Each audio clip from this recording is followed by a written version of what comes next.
Vamos lá, pessoal, retomando nossas aulas, vamos falar sobre nazifascismo, parte 2, e estabelecer uma conexão, na medida do possível, sobre o atual governo Bolsonaro. Aí você está vendo a suástica nazista, né? Só retomando o que nós falamos na última aula, que Estado totalitário é igual Estado fascista. O fascismo ele pode ser de esquerda, quando ele defende o comunismo, e de direita quando ele é anticomunista. E aqui você está vendo, né, as definições que a gente pode dar acerca do nazismo alemão. Vou ficar bem aqui no meio. Ó. O nazismo alemão pode ser chamado de fascismo alemão. O nome nazismo vem do Partido Nacional Socialista dos Trabalhadores Alemães. Portanto, era uma forma de governo que era anticomunista, extrema-direita, nacionalista, militarista, enfim, um governo fascista que chega ao poder alguns anos depois do fascismo italiano. Fascismo italiano, Mussolini chega ao poder através de um golpe de Estado, marcha sobre Roma. A ascensão dos nazistas, como nós já falamos na parte 1, está diretamente ligada aos efeitos da crise de 29. Hitler chega ao poder dando a ideia de que ele era uma espécie de salvador da pátria, né? Aquele cara que vai resolver os problemas sociais, ameaça comunista, desemprego, crise econômica, e isso acaba atraindo a atenção da classe média, da burguesia alemã, que vê no Partido Nacionalista um partido forte capaz de, principalmente, conter a ameaça comunista. Tá? Então, você tem uma diferença aí. Ó. O fascismo italiano, em 1922, e o nacionalsocialismo alemão, ou nazismo, de 1933, via eleitoral. Voltando aqui ao fascismo que nós falamos. Olha aí. A Itália, após a Primeira Guerra, era uma monarquia, o rei Vítor Emanuel II. E aí nós temos o quê? Problemas, dívidas, desemprego, inflação, ameaça socialista. E aí, em 1919, surge a FAT de combatimento, os camisas negras. Também, assim como aconteceu na Alemanha, acontece na Itália. A classe média e a burguesia vê no regime fascista italiano que uma forma de conter os problemas sociais e a ameaça comunista. Aí, o símbolo, né? Por que chama fascismo, fatismo, vem do símbolo do Império Romano, que era esse feixe de varas que você está vendo aí, né? Um machado rodeado de um feixe de varas, por isso fatismo. Né? Mas você, sem medo, você pode dizer que é Estado totalitário de direita, tanto o caso do fascismo italiano como o nazismo alemão são estados totalitários de direita.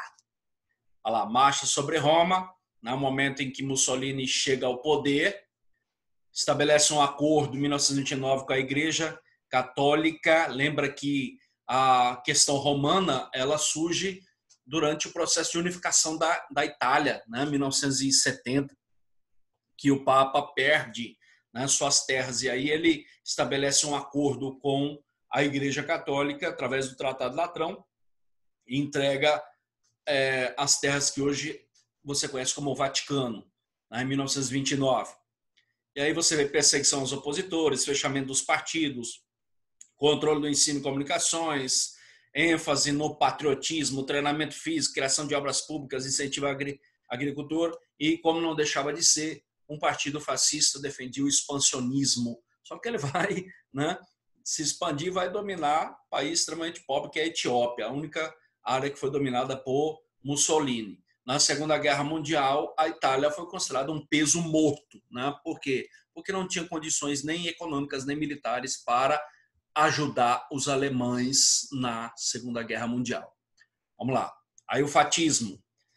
Aí você tem um líder, né, Mussolini, que era chamado de Doce, né? As pessoas viam ele como um mito, né? Olha lá.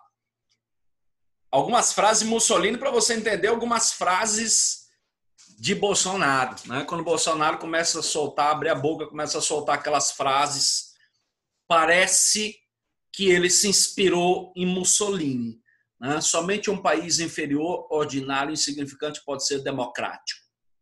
Bolsonaro não chega a esse ridículo, né? Ele, naqueles passeios de domingo, quando ele tem apoio dos bolsonaristas, os bolsonímios mais próximos, né?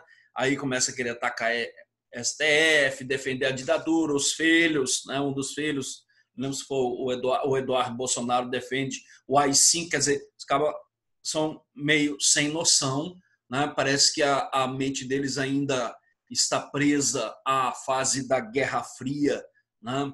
Ainda comunismo, socialismo, capitalismo do outro, nós, eles, né? Isso é típico de regime fascista. Quem não está conosco está contra nós. Aí, ó, você percebe nas falas de Bolsonaro e de seus ministros, né? Principalmente o ministro da Educação, ele não consegue estabelecer um projeto para a educação. Qual é o projeto?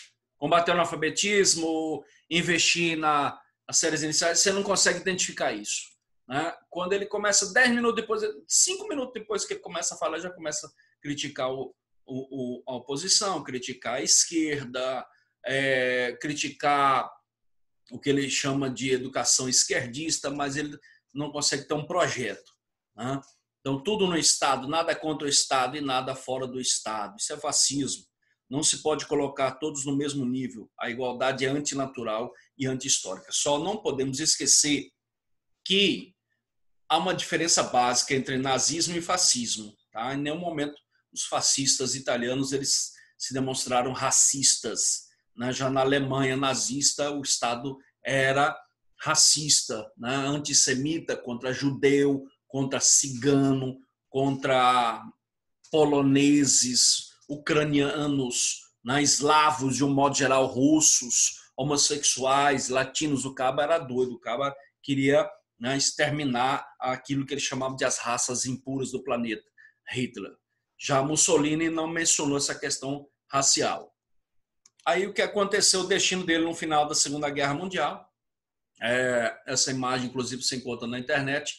Eu tinha uma fotografia emprestada de um ex-combatente que eu, quando fiz pesquisa sobre a Segunda Guerra Mundial, né, aí ele tinha essa imagem aí que eles compravam na praça, né, como souvenir, como lembrança de Segunda Guerra Mundial. Isso aí foi o destino, né, de Mussolini após a Segunda Guerra Mundial. A resistência italiana, os partigiani, mais norte-americanos, mais brasileiros, né, conseguem derrubar o fascismo italiano e também a própria influência nazista na Itália.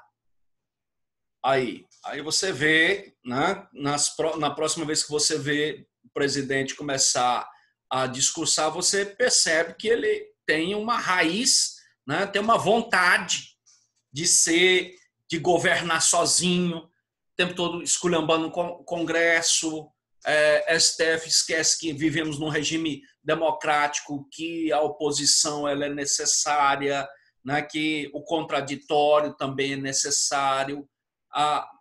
Enfim, a esquerda não necessariamente necessita de ser ligada ao PT, mas ela é necessária também, né? Então você vê que o cara induz a população, principalmente aquelas pessoas que quase não se demonstram assim apegados à leitura, né, à interpretação, caem facilmente nessas ideias que ele estimula as pessoas a acharem que o STF é contra a sociedade, o Senado, né, o Congresso Nacional também, né, os seus líderes. Isso não quer dizer que os caras sejam perfeitos, não são a perfeição, mas não é assim que a gente tem que ver a política. Eles são necessários, né? Ao contraditório, o Congresso é extremamente necessário em qualquer lugar do planeta. Então, quando o cara começa na televisão criticar o STF, não estamos aqui defendendo a pureza, né, da justiça promovida pelo STF, mas é o guardião da Constituição, é extremamente necessário, né, porque ele vai fiscalizar justamente as ações do Poder Executivo Federal. Tá? Então, você imagina um Brasil sem uma Constituição, sem o guardião da Constituição, mesmo com seus problemas e suas tendências, né, que a gente é totalmente contra as tendências que ali existem, né, os ministros que são tendenciosos, mas o STF e o Congresso Nacional são extremamente necessários dentro de uma sociedade democrática. Mas ele induz as pessoas a achar que não, né, que tem que acabar, que tem que fechar, e aí acaba sendo o quê? Né? Um fascista. Olha aí, ó. Fizemos aí para enaltecer essa ideia de que o cara defende o fascismo, mas que a grande maioria da população não percebe. Brasil acima de tudo, Deus acima de tudo, olha lá. Isso é lema fascista, né? Mussolini. E aí, no caso do nazismo alemão, o nazismo ele surge, a fundação do partido nazista é logo após os efeitos da Primeira Guerra Mundial. Por quê? Porque o Tratado de Versalhes vai abolir aquilo que a gente chama de Segundo Reich alemão, e aí vai ser proclamada a República de Weimar. Ela não chama o Weimar, não vai chamar Neymar. República de um aluno uma vez falou para mim, professor, a República de Neymar. Eu falei, não, meu filho, é Weimar. Não, mas eu vi que é com W. O W tem som de V na Alemanha. Weimar, tá? De 1919 a 1939, você tem uma república na Alemanha. E o presidente Van Ebert, em 1923, olha lá, em função da tentativa dos nazistas de tomarem o poder, que é o chamado Putsch de Munique, a tentativa frustrada de um golpe, acaba levando Hitler e seus seguidores para a cadeia, né, de 1923 a 25. Então, a fundação do partido nazista, o inconformismo diante dos efeitos da Primeira Guerra vem logo depois, evidentemente, da Primeira Guerra, mas a ascensão, né, a chegada ao poder após os efeitos da crise 29, principalmente a ameaça socialista e o que mais? Crise econômica e desemprego. Olha lá, ó. O cara era visto como um herói, né? Como o Führer, um guia, um líder infalível. E assim como muitas pessoas, infelizmente, veem nosso presidente como um mito. Né? E a gente, né, historicamente, a gente deve separar, né, o joio do trigo. O governante está ali trabalhando para o povo. Né? Mito, isso já foi, já passou essa ideia, né, de um apego emocional a um chefe político, isso já foi, meu amigo, já existiu na história e acabou muito mal, né, com a Alemanha e com a Itália, principalmente. Então, esse apego emocional, não vamos dizer que aqui no Brasil já não tivesse existido, né, não existiu o nazismo, mas existiu o governo fascista de Getúlio Vargas, né, esse apego emocional, pai dos pobres, só leva a tragédias. Por isso a gente precisa repensar, né, nossas práticas políticas em ver políticos como heróis ou como mitos. Aí, ó, a situação da Alemanha pós crise de 29, né, muita inflação, que nós já falamos aí, o Putsch de Munique, a tentativa frustrada, né, as leis de Nuremberg, a Noite dos Cristais, que é justamente o momento em que os judeus são perseguidos, a crença na raça pura, depois dá uma olhada e dá um pause na gravação e observa a questão do arianismo, né? O Estado racista alemão, a doutrina nazista que privilegia principalmente, né, os meninos sadios, as mães, as mulheres que darão boas mães para o Estado nazista. Aí, ó, fidelidade, a lealdade, a disciplina que os caras têm em relação ao Führer.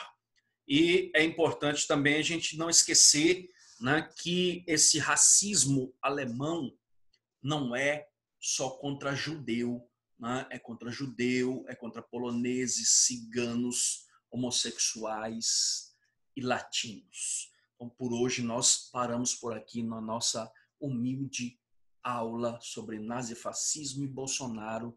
Dê um like lá embaixo e se inscreva no canal. E muito obrigado e continue assistindo nossas aulas.